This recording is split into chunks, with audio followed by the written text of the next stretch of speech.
যে খবর আপনাদের সামনে রাখবো, দেখুন বেলডাঙ্গার হিংসার ঘটনা আমরা প্রত্যেকে জানি, দুদিন ধরে কি তাণ্ডব সেখানে চলেছে।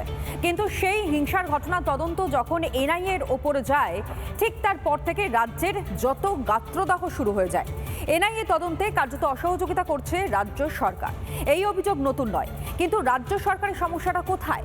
ধৃতরা তাদেরকে পর্যন্ত আদালতে তোলা সম্ভব হচ্ছে না, কারণ রাজ্যের তরফ থেকে কোনো রকমের কোনো সহযোগিতা কেন্দ্রীয় তদন্তকারী সংস্থা বা ন্যাশনাল ইনভেস্টিগেশন এজেন্সি তাদেরকে করা হচ্ছে না, এমনটাই অভিযোগ উঠে আসছে। কি কারণের জন্য?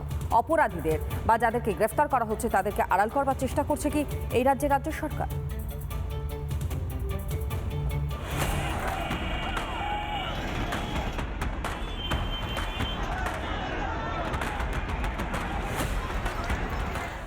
নতুন বছর পড়তে না পড়তেই অশান্তির আঁচে পড়েছিল বেলডাঙ্গা।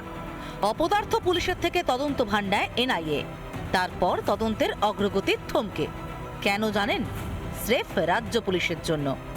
প্রতি পদে হোঁচট খাচ্ছেন কেন্দ্রীয় এজেন্সির গোয়েন্দারা, সৌজন্যে সেই রাজ্য পুলিশ। ধৃতদের বৃহস্পতিবার কলকাতায় এনআইএ আদালতে আনাই গেল না। এসকর্ট ভ্যানই নাকি পাওয়া যায়নি। শেষমেশ ভার্চুয়াল শুনানিতে যোগ দিল বেলডাঙ্গায় হিংসায় ধৃতরা। আচ্ছা, সত্যি কি এসকর্ট ভ্যান পাওয়া যায়নি, নাকি ইচ্ছাকৃত এসকর্ট ভ্যান দিল না পুলিশ? এই নিয়ে তৃণমূল সরকারের বিরুদ্ধে সরব বিজেপি। এর থেকে বোঝা যায় যে রাজ্যের কোনো নিরাপত্তা নেই।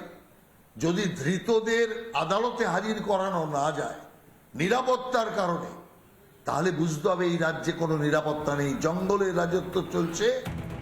বেলডাঙ্গা হিংসার তদন্তে এনআইএ ঠেকাতে আদালতে গিয়েছে রাজ্য। মুখে বিরোধিতা থাকলেও তৃণমূল সরকারের সুরেই সুর মিলিয়েছেন অধীর চৌধুরী।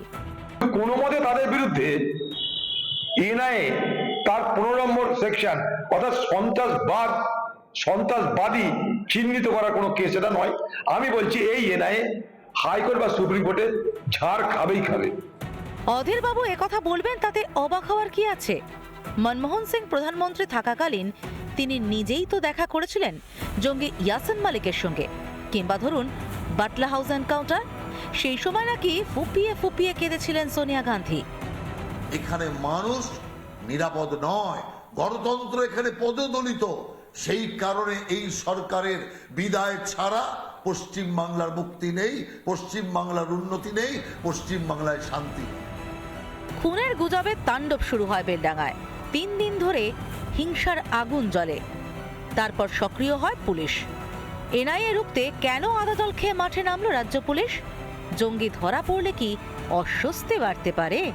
সেই জন্যই কি কেন্দ্রীয় এজেন্সিকে অসহযোগিতা? জঙ্গি মুক্ত বাংলা কি চায় না রাজ্য সরকার? রিপাবলিক বাংলা। নানা ধরনের কন্টেন্ট দেখার জন্য লাইক করুন, শেয়ার করুন আমাদের ফেসবুক পেজ, সাবস্ক্রাইব করুন আমাদের ইউটিউব চ্যানেল। পাশাপাশি অন্যান্য ব্রেকিং নিউজের জন্য অবশ্যই চোখ রাখুন রিপাবলিক বাংলায়।